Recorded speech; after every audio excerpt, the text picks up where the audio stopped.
In the engineering and architecture world, when we're delivering projects, the relationship between sales and project delivery is paramount. And in today's episode, I'm lucky to have with me Chris Knutson. Chris is a PMP. He is the Director of European Defense and Security Programs for Jacobs. And Chris is going to talk about that relationship between sales and business development and the project delivery team or the project manager. It's so important, and Chris is going to talk about how it can make or break the successful delivery of your projects. Let's jump right in.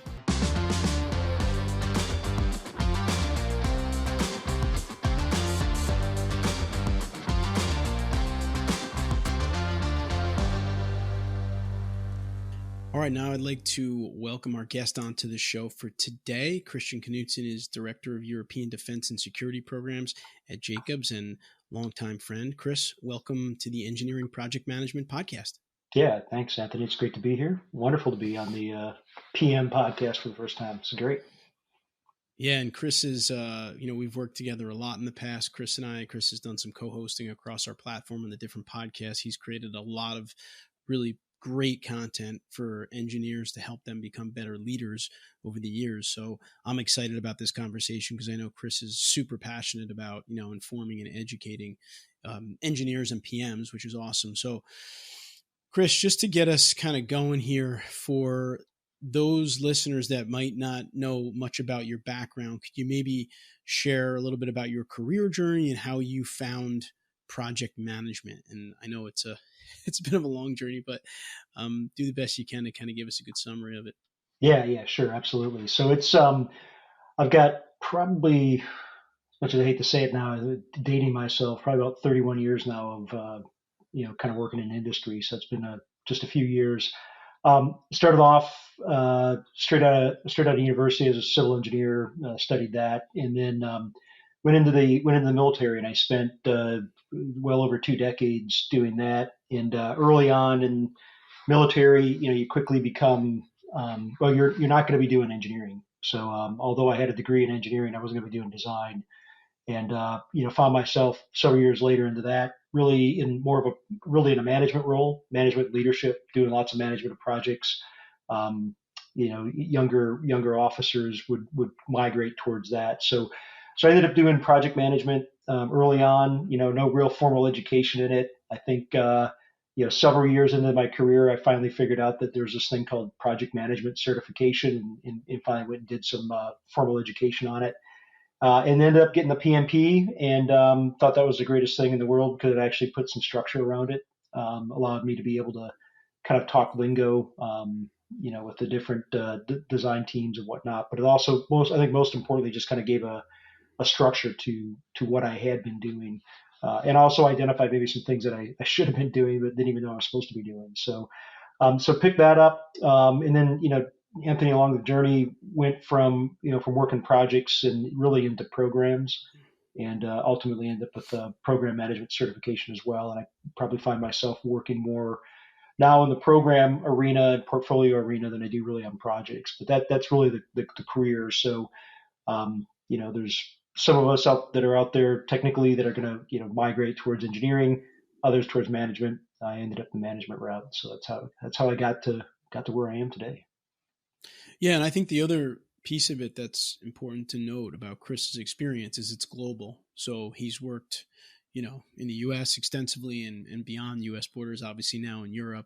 And I think that's just another variable you throw into the mix. Engineering, project management, global standards and guidelines and regulations and things of that nature becomes a lot to manage, And Chris, one thing I just want to point out real quick for those, and this is probably a whole nother episode or a series of episodes we can do with you in the future, the idea of program management for those listening. I mean, essentially, from my understanding of it, is it's really more of you go from managing a project to managing kind of a portfolio or a series of projects that kind of fit together in some way, shape, or form. Is that an accurate way to describe it? Yeah, it really is. I mean, project, the simplest definition is, a project is a discrete piece of work that's got a defined start and a defined end. And we know the project life cycle, initiating, planning, executing, controlling, monitoring, closing. But there's a legitimate start. It starts on this date. You've got a period of performance that ends at date, whatever, date 0 plus X.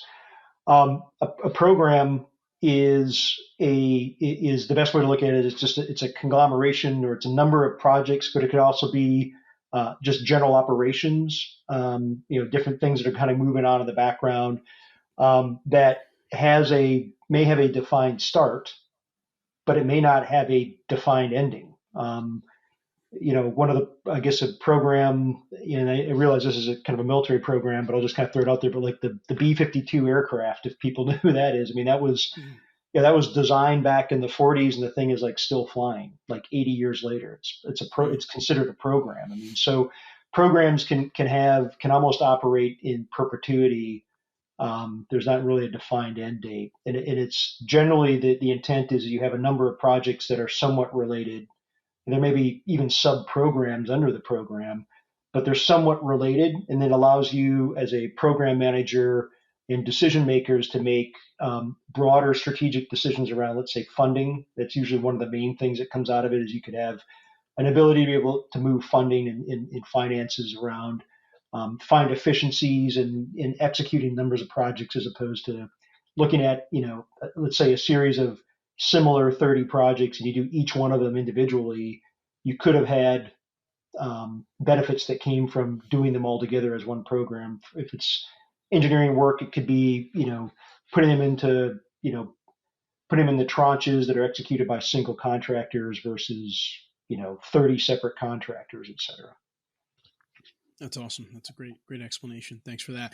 All right. So we're going to talk a little bit today about, how sales intersects with project management. So how crucial is project delivery success to kind of the overall sales cycle in engineering projects, Chris? Yeah, I guess one word I'll just use it to kind of sum it up is critical.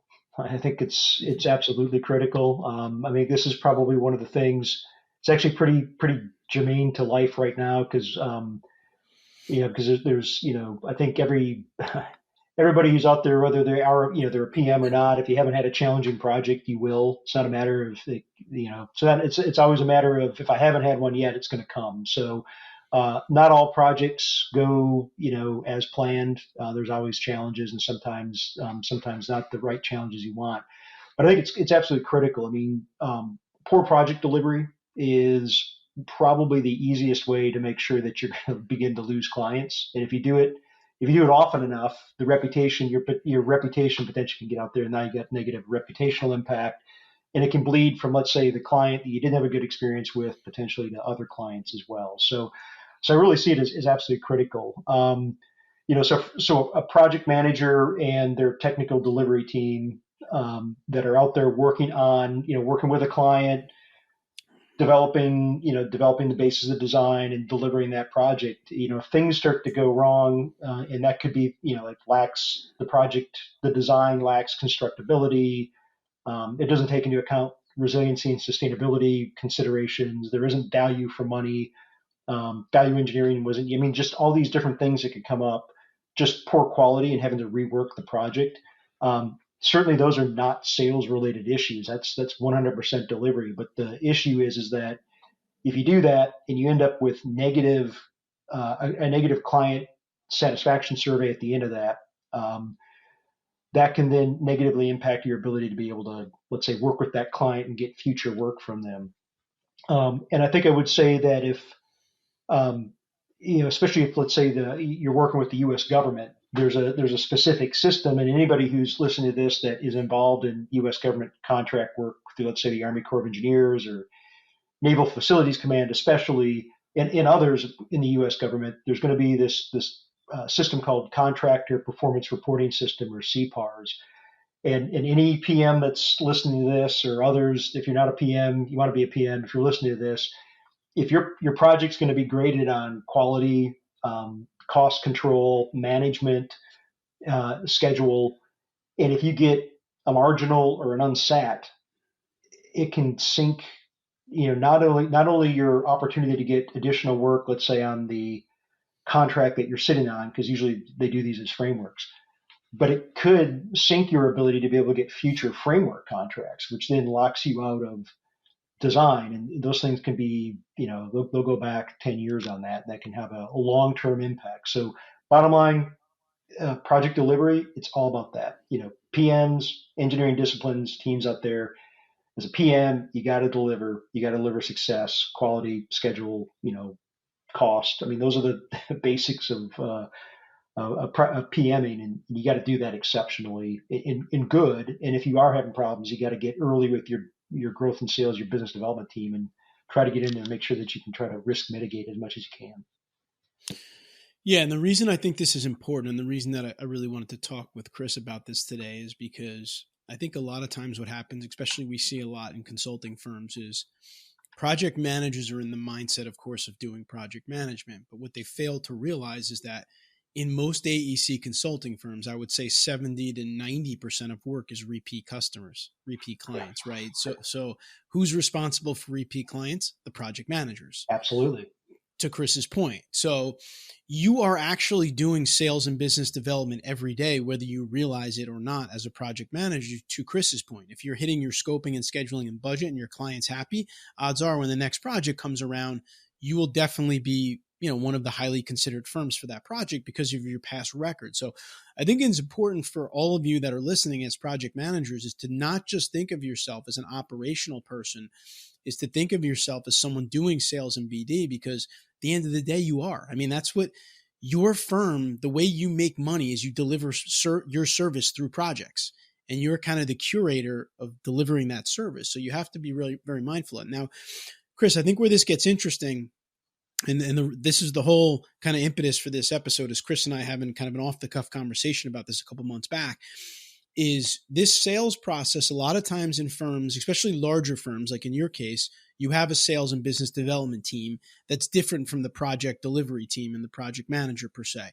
So, someone's out there doing business development, shaking hands, doing proposals, and then, hey, we get the project. Hey, Chris, here's your project, go deliver on it. Now, where that becomes challenging is if there's a disconnect between the ops team, so to speak, and the sales team, and that what the sales team put together wasn't really ran by the PM, and they don't meet eye to eye. So talk a little bit, Chris, about the importance of the sales team having some perspective on project management and operations and understanding what goes into projects on their side of things. Yeah, that's a great point, because I think that happens in probably all companies, at differing levels, where, just to your point, you've got the salespeople out there working the client, doing the sales thing, and they put the proposal together and they send it in, and they sprinkle gold dust all over it, and they win the project, and the PM gets it and is like, what the heck is this?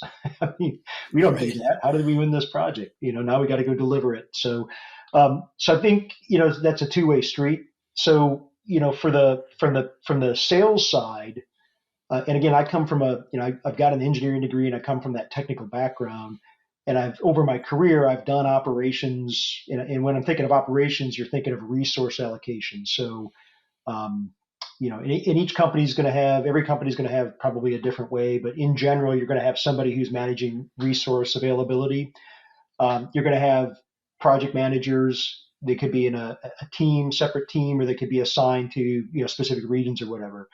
But typically there's somebody who's sitting in a decision-making role in operations or resources that's going to make the choice of, hey, for this specific project, this project manager has got the best experience, the background, et cetera. We're going to put them on it, and these are the discipline leads that are going to be in there. From the sales perspective, I think it's important that the person who's doing the sales early on in the proposal phase is having that conversation with the operations director, to have at least somewhat of an idea of who the PM and at least discipline leads may be that are going to be involved in that contract or that specific project. And again, I'm thinking if it's certain clients will let out framework contracts, which I think I've mentioned before, where they may be multi-year contracts, and you get selected best value with a rate card, and you come on and you hold that contract over a period of time, and then there'll be task orders or individual projects that come out. In those situations, I think it's really important that the sales team get operations people involved in the development of that contract proposal. If it's a specific piece of work where we're either having to do, like, let's say a few pages of a proposal, a pitch, and then pricing, ops has got to be involved in that. I mean, if unless you're in a really small business, and a small firm, and in the BD, you get seller doers that are out there that understand implicitly the company's sales model and pricing, et cetera. In larger companies like mine, I'll be working the sales side, but I'm married up directly with my ops director to make sure that when we're going through building proposals, whether it's single individual projects or these frameworks, that I've got technical people that are involved right from the beginning of it, helping to make decisions around not only how do we propose or talk about what maybe the great things that we've done or the great things that we could do, but that we're thinking about how are we going to actually execute this thing when we win it. And so that may be a little bit different for me. I've got I've got a lot of operations background as well. So I come into this always thinking about, at least from a sales side, how are we going to actually deliver this while I'm trying to sell it, right? So I think that may be a really good approach. And I realize that some of the BD people that are out there, Anthony, business development or growth and sales people, don't have technical backgrounds or PM backgrounds. So that's probably an entirely different question that we could unpack and maybe talk a Yeah. little bit about how to overcome that challenge, because it's out there. Yeah, it's real. Let me throw a hypothetical at you, Chris. Let's say you're a project manager and your company, you get a phone call. Hey, Chris, good news. We just won this big project. We want you to be the PM on it. Here's the scope of work. We're ready to get going. And you look at that scope of work and you see that there's some glaring inefficiencies or errors in that scope of work. And the project can't be delivered that way. There needs to be some changes. What would your approach, or how would you respond to that situation as the PM? So the first thing I would do is I would look to get a meeting set up between, and again, the PM likely is working for, again, somebody who's like in an ops director type of a role. And Yep. you're going to want to get a meeting with that individual and whoever was on the sales side and get them into a meeting straight away to go through what those issues are. So, identifying what's the gap in trying to put some numbers around that. So is that gap, is it a gap that, hey, we don't have that capability in house? Like we need a sub consultant or a subcontractor to come in. Like maybe you forgot the sales side put this thing together and didn't even talk about how you're going to deal with, it could be like surveying or some kind of health and safety Right. aspect. If that's a resource requirement that you don't have internally, you've just missed it completely. Right now, the client's going to look at you and go, well, that's you. That's not my Yeah. problem. You didn't bid it. So if it's a resource requirement, that's one thing. If it's you just didn't, and just kind of back up as I'm thinking about this, that's usually what this is. It's usually Yeah. the BD team missold a capability and didn't actually include everything that was going to be needed to actually bring that thing across the table. And again, I think firms are going to be different again based off of the size. I think smaller ones may not have this dedicated sales team, so you probably have ops people involved. In most project pricing build up on them, there's going to be some kind of a risk. You're going to have some kind of a risk pot in that, and I think every company again is going to have some. They're either going to base it off of percentages, or you're going to have some type of a algorithm that's set up that looks at different types of risks and associates some percentage of overall project cost to that. And so as the PM, you need to identify what the gaps are. Try to put some kind of a resource number against it. Is it people? Is it money? Financial? Is it it's going to be usually one of those two things, and then identifying that to your ops director and your sales side. And again, I mean, I think Anthony, as I'm sitting here thinking hypothetically, there could be situations where the client themselves didn't ask for it, right? So that's a different approach. So you didn't ask for it, but in order for us to do this, you're going to have to do this. Like you completely missed that you need to do this, whatever, Right. power survey. Like Yeah. the building just isn't. There's not enough energy. There's not enough power coming into the building to be able to operate everything, and we didn't know that. That's an unforeseen site condition. It's you as the client didn't put that in. So that's a different discussion, because that's a modification to the contract versus we said we could do this, or we didn't even think about it, and now that's on us because it was in the scope and we didn't add into our approach to that to be able to cover that. So starts Yeah. first with what's the gap, and then getting with the ops and the sales side to figure out how you're going to overcome that. Yeah, that's great. And I asked Chris that question because I know that Chris he's an excellent communicator and he's big on bringing people together, and talking with, all the parties involved. And I think that that's a big piece of project management, quite frankly, just in general.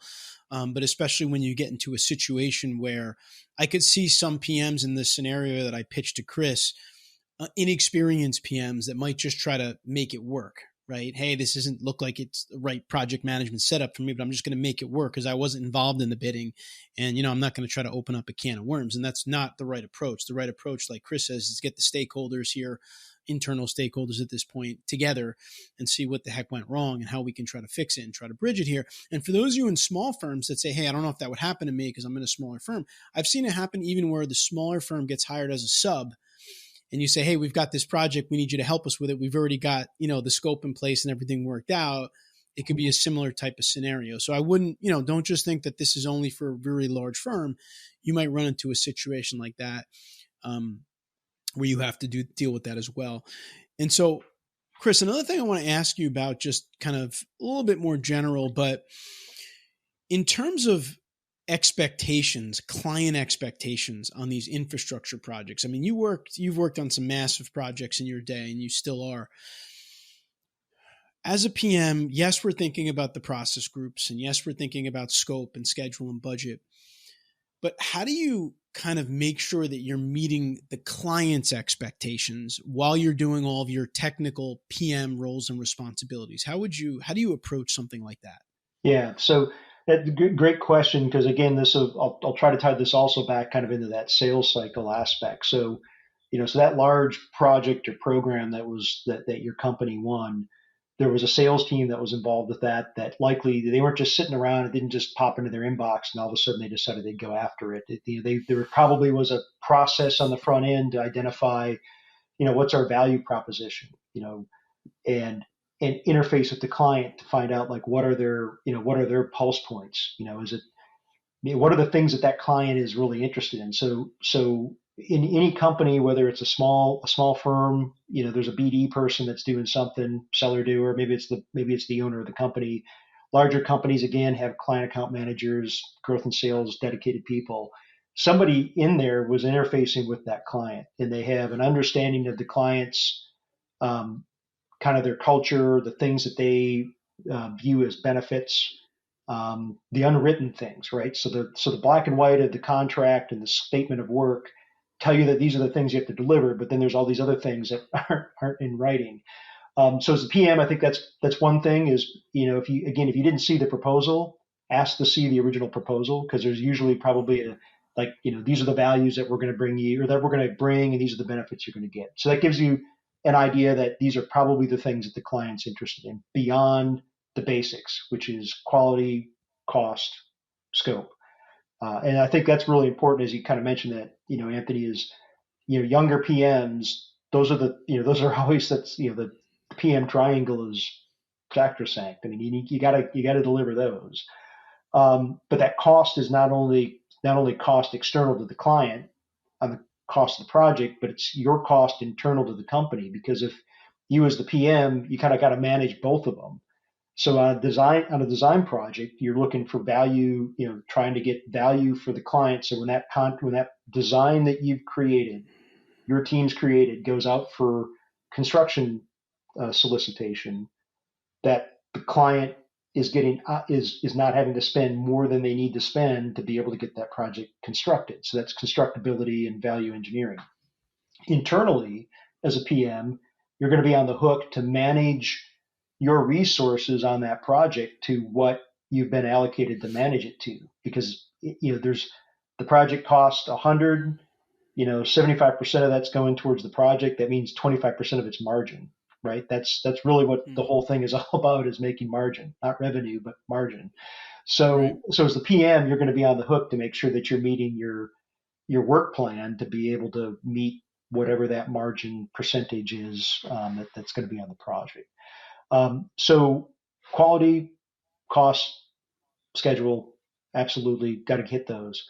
All the extras, that the clients has is getting your hands on that original proposal, talking to the client manager, talking to whoever the BD person is that knows that client to find out, hey, what's their culture, what are the things that they're expecting. It could be like making who your client, whether the client's got a PM or the client owner that you're working for, making them look good in front of their boss.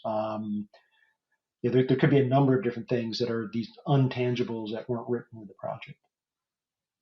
Yeah, no, that's great. I love that. And I think really what that goes back to is what's going to make the client happy on this project, right? I mean, and I know that's a simplistic way to look at it. Chris mentioned all the different buckets and areas you need to be aware of. But if you were to just step back and say, hey, if I were to go to my client and say, what does kind of success look for you like on this project? Yeah, they're going to probably say budget and schedule to some degree, but there may be something else that's really driving them on that project. And to Chris's point, again, especially if you weren't highly involved in that sales cycle process, you're going to need to get with that client manager. You're going to need to get with, the sales team and, what were they talking about through this process? What were they looking for? What were some of the buzzwords they were using? And that's a really important part of it. So, Chris, last question that I have for you here in this segment related to all this is last thoughts on just aligning kind of the sales goals and sales team with the project delivery goals and project delivery team. Any last pieces of advice that you could have on, keeping these two aligned to the best of the ability of the organization? Yeah. So, so again, I think, some of it's going to come down to who the clients are. Again, each company is going to kind of face into a different set of clients. Again, smaller firms may have a smaller set of clients. Larger ones just, tautologically are going to have more clients. So if you're a PM, it's possible that again in a larger company you're kind of segmented into a certain area, whether it's transportation or water or whatever it might be. So I think the first thing really trying to drive towards getting routine conversations going between the sales and the operations sides of the business. And if again, smaller firm, a lot easier because it's just a lot easier. Larger firms, it can be more of a challenge. Usually there's processes that are put in place and, routine weekly staff meetings happen no matter what organization you're in. So I guess the first one is just communications between the ops and the sales side. What's on the sales side, it's what are the key pursuits that are out there? What are the proposals that are going to be, due and going in. On the ops side, it's from the sales side of it is being aware of what's coming because that helps you with resource planning downrange. Obviously you don't want to be in a situation where you want to have backlog, but you don't want to have so much backlog that you now end up impacting the ability to actually start projects, and that quality and all these other issues come from that. So I think there's a really important bit of making sure that there's a good communications between the sales and the ops side in a routine basis, so that each of them are aware of these are the key opportunities we're going after, these are the key issues we're dealing with, so that both of them are aware of that as they step into it. At a leadership level, being able to do that then gives you the visibility on, especially at let's say a firm leadership level, gives you the visibility on on maybe really having to make tough decisions. Because if you're resource constrained, you're either going to have to go into a partnership, or you're going to have to be in a situation where you may have to not do a piece of work because you're not going to be able to deliver it if you were to win it. So I think that's probably the first one. The second one is, as a PM, is developing, whether you're young or you're seasoned at this. If you've not done business development before, get with your business development team. Find somebody on that side of the aisle, and get to know them and get to understand the sales cycle. Get to understand what the processes and procedures are that they go through, to make sure that you have at least an understanding of what that looks like and where do you fit into that within your company, and more importantly with the clients that you're trying to serve. Flip that around on the business development side, is to know who your operations team is, to understand the pricing development or the price buildup process that your company uses, just so you've got that knowledge in the background of your head as you're talking with clients and promising them all the great things that your company is going to be able to do for them, that you've thought through, like, how are we going to actually do this before you start maybe selling things that you can't deliver, the old proverbial writing checks that your body can't cash. So I guess the best way, Anthony, is just open communications, and then walk a few steps in the shoes of the other team, if you will, internal, so that you have a really good understanding of it as you get with your clients. Yeah, no, good stuff. I mean, communication, absolutely. And I think, like Chris said, understanding the process that the sales team is using is going to be very beneficial. And if you work for a very, very large organization, I would even recommend having the sales team do some lunch and learns or presentations around their process for PMs firm wide, right? Show us the process, show us the questions we ask, etc. All right. So with that, what we're going to do is we're going to take a break, and we're going to come back with one final question for Chris in our PM Pitfall segment. So we'll be right back.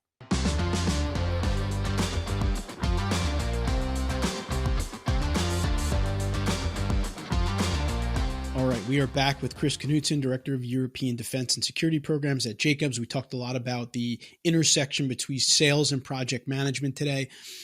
Chris, to kind of wrap us up, we like to ask one final question to all of our guests.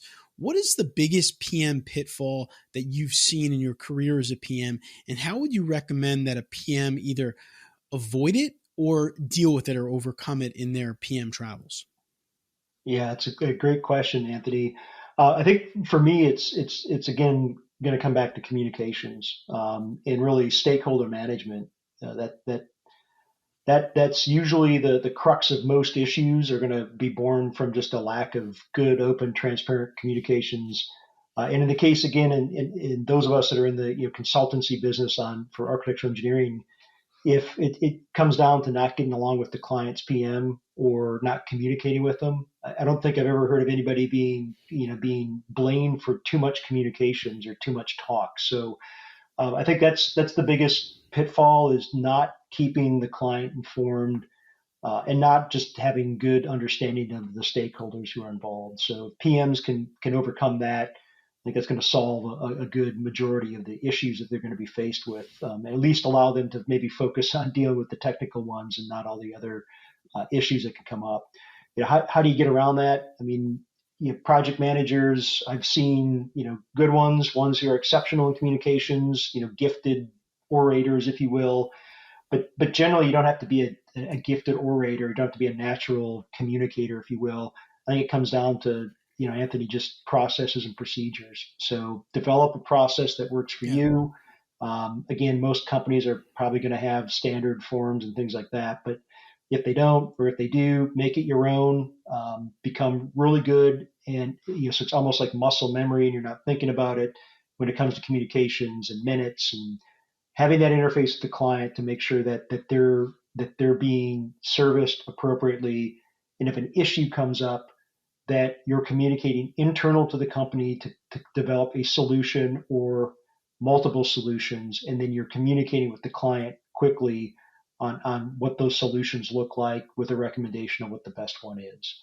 I think the last one, and this one's kind of acute for me just because it's happened here recently on a couple projects, is as the PM, don't overpromise, which then drives the technical team to have to underdeliver. And what I mean by that is it usually comes down to timing. Like the client says, "Hey, Anthony, this component of this element of work, it looks like we missed it. We got it. How quickly can you get this done?" Because it's always scheduled, right? How quickly can you get it done? And you flippantly go, "Oh yeah, we can get that done by Friday, and today's Tuesday." And then you get with the discipline leads, and they're like, what are you talking about? Like, we've got these other three project efforts that are in motion. We've got 100% submittals that are due. We can't get this until like a week from Friday.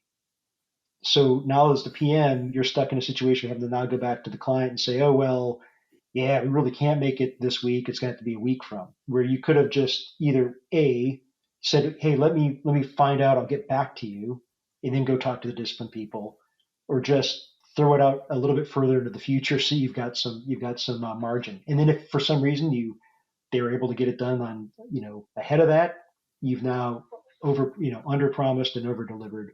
And as a PM, you're just going to look better, and your company's reputation is not going to take a hit for it.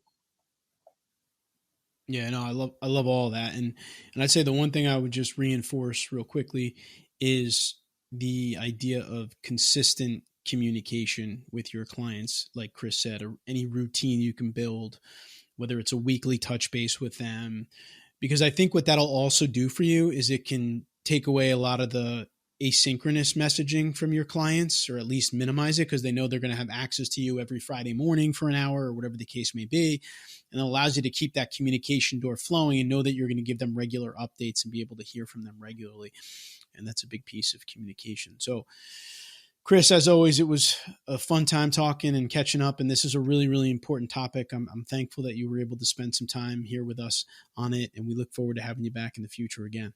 Yeah, thanks, Anthony. Really appreciate it. I hope you enjoyed my conversation with Chris. He's had an extraordinary career in project management, and I hope that you can apply some of what he said, especially when you're dealing with sales and business development. If you enjoyed the video, please subscribe to our channel here. We do put out videos like this on a weekly basis to help engineers become better managers and leaders. I'll see you next week.